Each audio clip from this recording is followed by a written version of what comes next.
እንዴት ዋላችሁ? ደህና ዋላችሁ? ሰላም ናችሁ? ደህና ናችሁ? አረፍ በሉ እንኳን አባባቀን ቁጭ በሉ አረፍ በሉ። ደህና ናችሁ አላችሁ ልጆቼ? ደህና ናችሁ? እንዴት ናችሁ? ደህና ናችሁ? እንግዲህ አረፍ በይ በተመቸሽ ቦታ አረፍ በይ። ደህና ናችሁ ልጆች? ደህና ናቸው? ሁሉም ደህና ናቸው። ዛሬ ቤቴን ልታው ነው የመጣችሁት? እንጎሽ እግዚአብሔር የተመሰገነ ይሁን። ይሄው እንግዲህ እንደምታውቁት መቼም አንድ ሰፈር ውስጥ ነው የኖርነው። ከዛ ከተረሳሳ ጎጆው ከእንግዲህ ቤት አላገኝም ብዬ ነበረ ተስፋ ሁላችሁም አስባችሁ ነበር አይደለም? አሁን እንግዲህ እግዚአብሔር የተመሰገነ ይሁን። አደጫልቶ እድሜና ጤና ይስጣቸው። ዶክተር አብይም ጤና ይስጣቸው ማለት ያኑራቸው፣ ፈጣሪ ያኑራቸው። እኛን ያጋጠመው ችግር በበራቸውም አይለፍ። እዚህ መንደር ላይ ለእጅ አጠሮች የተስፋ ብርሃን ፈንጥቋል። ምስጋናውም ልብ ይሞላል። ስለሽ እኔን የሚያግዘኝ ሰው የለም። በቤት ኪራይ ነው የምኖረው። ቀን ስራ ሰርቼ ነው የምኖረው። ያገኘሁትን ቀን ስራ ነው ሰርቼ የምኖረው። ልጆች አሉ። አንድ የወለድኩት፣ አንድ ደግሞ እኔ ማሳደግ የቴ ልጅ አለ እና ከዛ ህይወት ደግሞ ወጥቻለሁ። አሁን እግዚአብሔር ይመስገን ይሄንን ቤት ከፈጣሪ ጋር ዶክተር አብይ ሰጥቶናል እና ጫልቶ እግዚአብሔር ይስጥልን እና ደስተኛ ነኝ። ልጅ ፈልጌ ነው ደስተኛ ነኝ እና ቤቴም ለኔም የተሰጠኝ ቤት ይሄ ነው በሙሉ ከሙሉ እቃ ጋር ቡና ልጠጣ ነው እነሱ ጋር የመጣሁት። ጎረቤቴ ነበረች ድሮ አብረን ነው የኖርነው። ተመስገን ደስ ብሎኛል። ባለቤቴ ሞተር ሁለት ልጆች አሉኝ። በፊት ትንሽ ጠላም ሰራ ነበረ።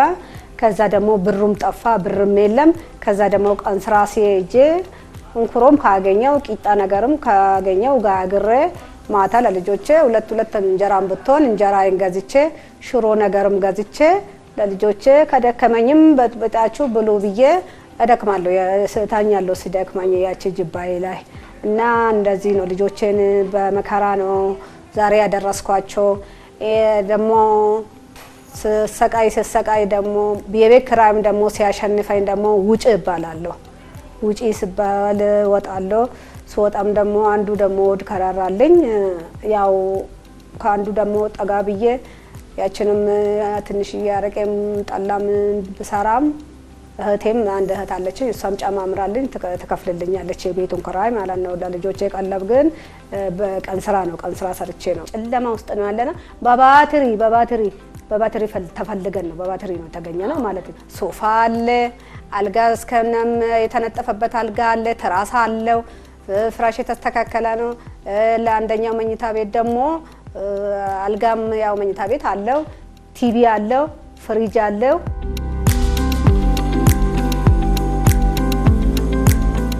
የከተማና መሰረተ ልማት ሚኒስቴርና በዘርፉ ያሉ ተጠሪ ተቋማት በክረምት በጎ ፍቃድ አገልግሎት በሰበታ አዋስ ወረዳ በቱሉ አራራ ከተማ ላይ ለእጅ አጠሮች መንደርን ገንብተዋል። ከዛ በተጨማሪም በቱሉ አራራ ሁለተኛ ደረጃ ትምህርት ቤት ቅጥር ግቢ ውስጥ የተገነቡ 4 ክፍሎች ያሉት አንድ ብሎክ የመማሪያ ህንጻና ቤተ መጻሕፍት ግንባታ ተጠናቆ ርክክብ ተደርጓል። ቱሉ አራራ የሚባለው ለአዲስ አበባ በጣም ቅርብ የሆነ አካባቢ ናት።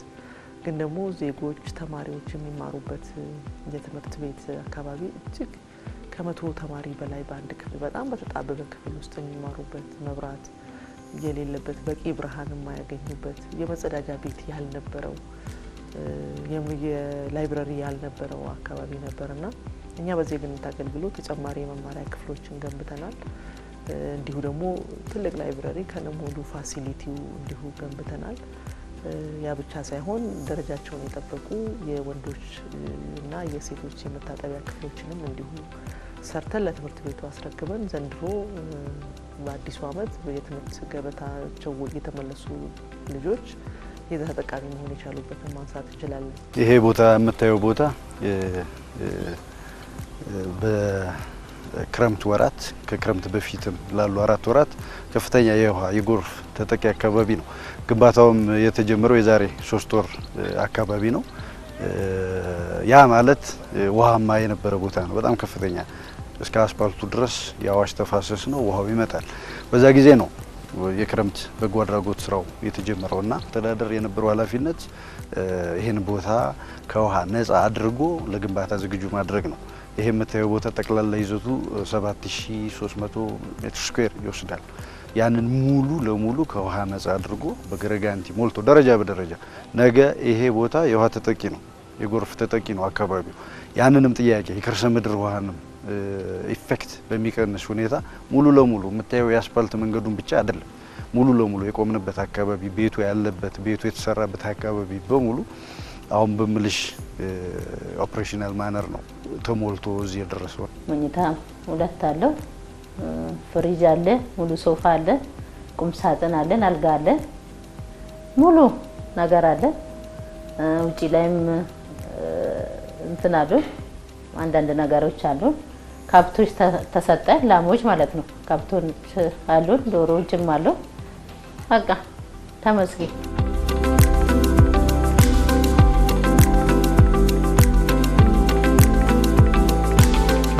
በጣም በጎርፍ ይጠቃ የነበረ አካባቢ ነው እና የአዋሽ ወንዝ መጥቶ እዚህ ይተኛል።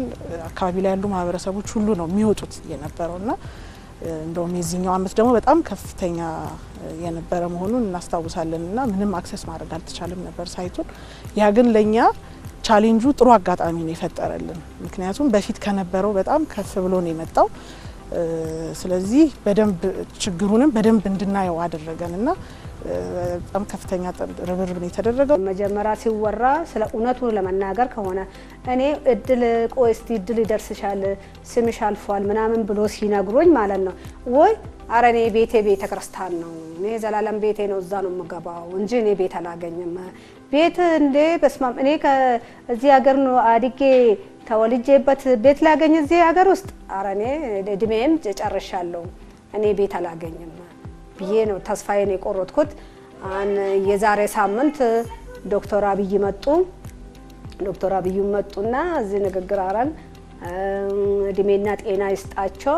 አደጫልቱም ቁልፍ ሰጡንና ሄዱ። አደጫልቱም እድሜና ጤና ይስጣት ችግር አጋጥማቸው ደግሞ ምንድነው እሱ የዛሬ ሳምንት ከጨረስን በኋላ ደግሞ እንትና አመጡልን ምንድነው ከፍት ለኛ አመጡልን እዚሁ ግቢ ውስጥ ማለት ነው። ከፍት አመጡልን። ከዛ በኋላ እንቅልፍም የለንም እንግዲህ ደስታም አለብን።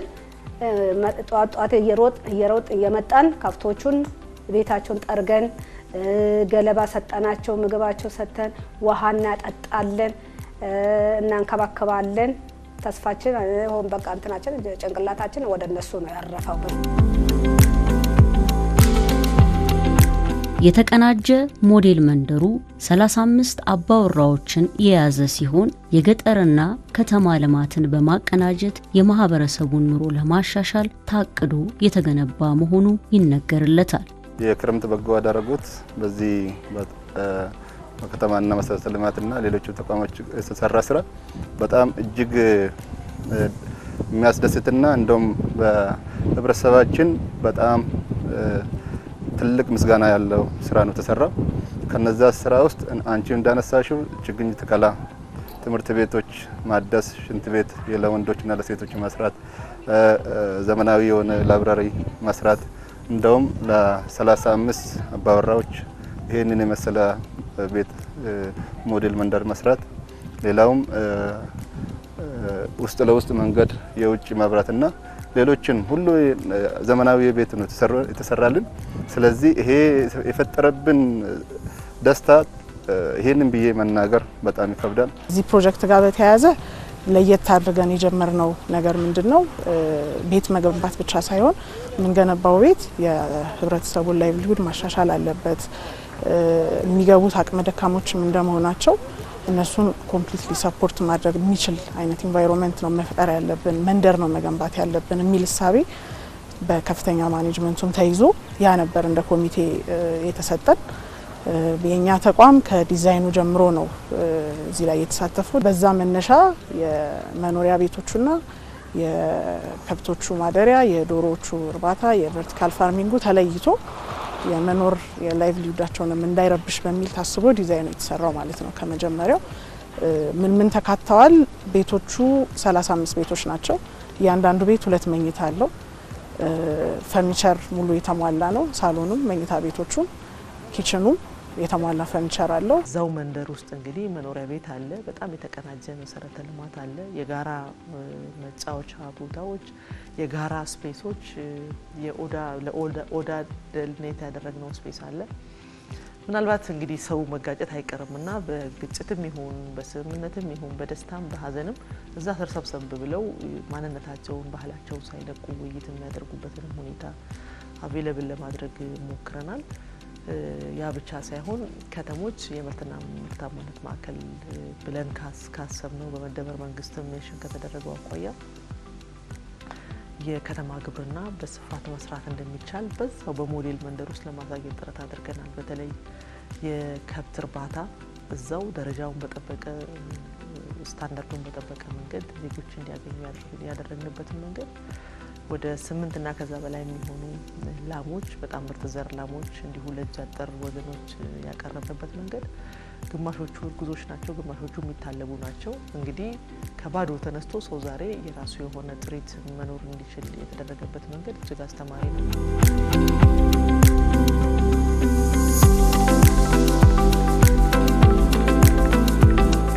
በቱሉ አራራ ሞዴል መንደር የሚኖሩ ነዋሪዎች የጓሮ አትክልት እንዲያለሙና በቀን ከ15 እስከ 20 ሊትር ወተት መስጠት የሚችሉ ላሞችን እንዲያረቡ በማመቻቸት የከተማ ግብርናን ተግባራዊ መደረጉ ይነገርለታል። በሚያመርቷቸው ምርቶች ለራሳቸው የምግብ ፍጆታ ከመጠቀም ባለፈ ለአካባቢው ማህበረሰብ በመሸጥ ተጠቃሚ እንዲሆኑ መደረጉም ይነሳል። የዶሮ እርባታ እዛው እንዲኖር የጓሮ አትክልቶች እዛው መኖር እንዲችሉ ያደረግንበት መንገድ እጅግ አስተማሪ ነው የሚለውን ነገር ማንሳት ፈልጋለሁ።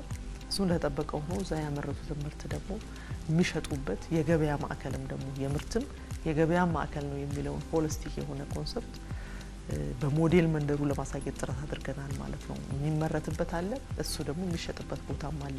ደረጃውን የጠበቁ በዘመናዊ ቴክኖሎጂ የተዋጁ የኮንስትራክሽን ኮስቶችን መቀነስ የሚችሉ እና ደግሞ በፕላን ማዕከል ያደረጉ ስራዎችን ሰርተን ተጨማሪ ሱቆች እንዲኖራቸው ለራሳቸው ተጨማሪ ገቢ ለከተማ ነዋሪውም ደግሞ ተጨማሪ ትሩፋት መኖር እንዲችሉ ያደረግንበት መንገድ ጥሩ ነው። እነዚህ ሰዎች አቅም ደካማ ናቸው፣ ሰርቶ መብላት የማይችሉ ናቸው።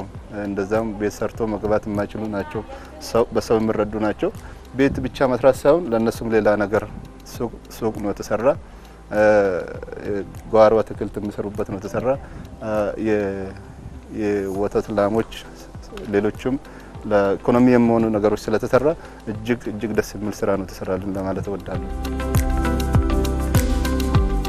ዜጎችን በማስተባበርና ወጪ ቆጣቢ በሆነ መልኩ በተለያዩ አካባቢዎች የሚገኙ አቅመ ደካሞችንና አካል ጉዳተኛ ዜጎችን ተጠቃሚ ለማድረግ የተሰራው ይህ መንደር የከተማና መሰረተ ልማት ሚኒስቴርና ተጠሪ ተቋማቱ ቅንጅታዊ አሰራርን በመፍጠር እንደሰሩት ባለሙያዎች ይገልጻሉ። የኢትዮጵያ መንገዶች አስተዳደር ምንም ጥያቄ የለውም፣ ከብዙ ስቴክሆልደሮች ጋር ግንኙነት አለው። ይሄ የተለመደ አሰራራችን ነው። ነገር ግን ይሄኛውን ልዩ የሚያደርገው ምንድነው? ቤቱን የሚሰራው አካል ሌላ ሆኖ ጠቅላላ የግራውንድ ስራው የኛ መሆኑ ነው። ምክንያቱም የግራውንድ ስራው ላይ ያለው ኢፌክት እነሱንም ይይዛቸው ነበረ። እነሱንም እንዳይዛቸው ተደርጎ የግራውንድ ስራውን ከነሱ ስኬጁል ጋር ማያያዝ ይፈልግ ነበረ። ያው የኢትዮጵያ መንገዶች ባለስልጣን ቤት አይሰራም፣ መንገድ ነው የሚሰራው። አይችልም ሳይሆን አይሰራም። መሀንዲሶች ነን እናውቀዋለን። ግን የነሱን ስኬጁል ከኛ ጋር አጣጥሞ ፋይናሊ ላንድ አውትፑት መቆምን ልምድ አድርገን የወጣንበት ነው። ጥራቱን በተመለከተ በተቻለ መጠን ከኛም ቅርብ ክትትል ነበረ፣ ከኛም የበላይ አመራሮች ቅርብ ክትትል ነበር።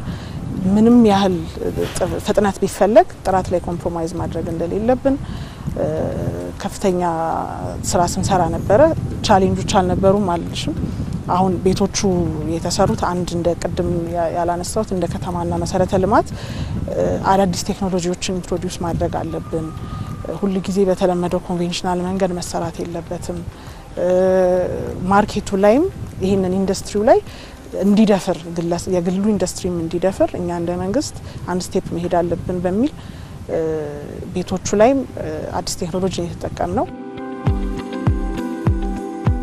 ዜጎችን ተጠቃሚ የሚያደርጉ መንደሮች በተለያዩ አካባቢዎች እየተገነቡ እንደሆነ ይታወቃል። በቱሉ አራራ የተገነባው ሞዴል መንደርም ተቀናጅቶ ከመስራት በዘለለ በጥራት የተሰራ መሆኑን ባለሙያዎች ይገልጻሉ።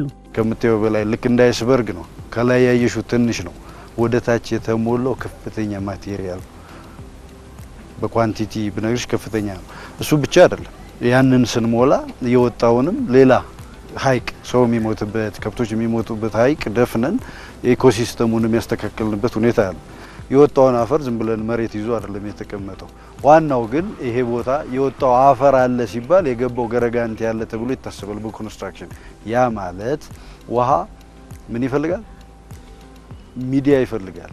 አካባቢውን ለመረበሽ አንዱ የሚፈልገው ጥቁር አፈር ነው። ያንን ሚዲያን ያሳጣ ነው። ጥቁሩን አፈር አውጥተን የማይወደውን ገረጋንቲ ሙሉ ለሙሉ ይሄ ሌየር ባይ ሌየር ነው እየታየ እየተደረበ በላቦራቶሪ እየታየ ውሃ ቢመጣ ማስቀረት ይቻላል፣ ወደ ውጭስ ማስቀረት ይቻላል የሚለውንም ኦፕሬሽናል መልስ በሚመልስ ሁኔታ ነው እስከላይ የወጣውና ሞዴልነቱ ከኳሊቲው ጋር አሶሺየት የሚያደርግ ነገር ስለሆነ ምንም ጥያቄ የለውም። ችግር እንዳይመጣ ጥራት ላይ ነገም ጥያቄ እንዳይነሳ፣ አንደኛ እነዚህ ሰዎች ራሳቸው መልሶ መጠገን የማይችሉ ናቸው፣ ማደስ የማይችሉ ናቸው። የመንግስት ቤት ነው። ስለዚህ በጣም በጥብቅ መሰራት አለበት ብለን ስለያመንም ስለነበር ስንከታተል ነበረ። በተቻለ መጠን ጥራትን ለማምጣት ተሞክሯል ብዬ አስባለሁ። በሰበታ አዋስ ወረዳ በቱሉ አራራ ከተማ የተሰራውን የተቀናጀ ሞዴል መንደርን በሌሎች አካባቢዎች ተግባራዊ ለማድረግ እየተሰራ መሆኑ ተጠቁሟል። እንደ ከተማና መሰረተ ልማት ሚኒስቴር እንግዲህ እንደዚህ አይነት ሀሳቦች ከመጡ ጀምሮ በአማራ ብሔራዊ ክልላዊ መንግስት ሰቆጣ አካባቢ ላይ መኖሪያ ቤትን ገንብተን ለእጅ አጠር ዜጎች ያስተላለፍንበትን ሁኔታ ማንሳት እችላለሁ። በትግራይ ብሔራዊ ክልላዊ መንግስትም እንዲሁ መቀለ ከተማ በመገኘት ከሚኒስቴር መስሪያ ቤትና ተጠሪ ተቋማት በጋራ በመቀናጀት የመኖሪያ ቤትን ሰርተን ለተገልጋይ ያቀረብንበትን ማየት እንችላለን። በሀረሪ ብሔራዊ ክልላዊ መንግስትም እንዲሁ በተመሳሳይ ለከተማ ነዋሪው በተለይ ደግሞ እጅ አጠር ለሆኑ ዜጎች የከተማ ቤትን እንዲሁ ገንብተን የሰጠንበትን ማየት እንችላለን። ዘንድሮ ላይ እንግዲህ ከጊዜ ወደ ጊዜ እኛም አቅማችን እያሳደግን እውቀቱም እየመጣ በሄደ ቁጥር ዘንድሮ ደግሞ በኦሮሚያ ብሔራዊ ክልላዊ መንግስት በደቡብ ምዕራብ ሸዋ ዞን የቱሉ አራራ የሞዴል መንደር ግንባታ እንግዲህ ባለፈው ክቡር ጠቅላይ ሚኒስትራችን ተገኝተው አስመርቀዋል። በዛ ስራ እጅግ ደስተኞች ነን።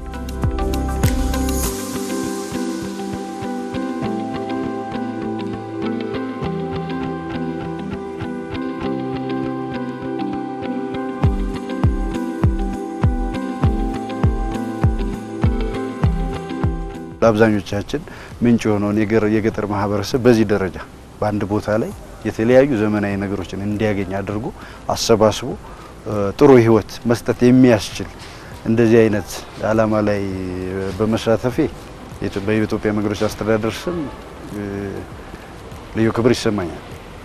ከዛ ባለፈ ግን ይሄ በዚህ መቆም የለበትም። ከዚህ በኋላም ብዙ መስተዳደሮች ይሄን ሪፈር አድርገው ዝቅተኛውን ማህበረሰብ በዚህ ደረጃ ተጠቃሚ የሚያደርግ ፕሮጀክቱ መቀጠል አለበት ብዬ አስባለሁ። እዚህ ጋር ያው የተዘረጋው መሰረተ ልማት ግሪነሪውን በተመለከተ የኮሚናል የጋራ መጠቀሚያዎቹንም በተመለከተ ያው አንድ ግለሰብ የሚያስተዳድረው ወይ ምናምን አይደለም፣ ብዙ ሰዎች የሚተዳደሩበት ቦታ እንደመሆኑ ተቀናጅተው መቀናጀታቸውን እዚህም ላይ ማየት እንፈልጋለን። ያው ይሄ መንደር ሲሰራ ከፍተኛ ቅንጅትና ከፍተኛ ርብርብ የነበረው ፕሮጀክት ነውና አሁንም ይሄው መቀጠል አለበት ነው። የወረዳ አስተዳዳሪውንም የከተማውንም አስተዳዳሪ አደራ ምለው እነዚህ የተዘረጉት መሰረተ ልማቶችና የተገነቡት ግንባታዎች ፕሮፐርቲ ማኔጅመንት ይፈልጋሉና እሱን አደራ ለማለት ይፈልጋል። ትልቅ ሞዴል ስራ ነው፣ መስፋፋትም ያለበት ስራ ነው። የተሰራው ደግሞ መጠበቀኛ ድርሻ ነው። እዚህ አካባቢ ያለው ህብረተሰብ ይሄንን ትልቅ አሻራ መጠበቅ ማስቀጠል ግዴታ አለብን።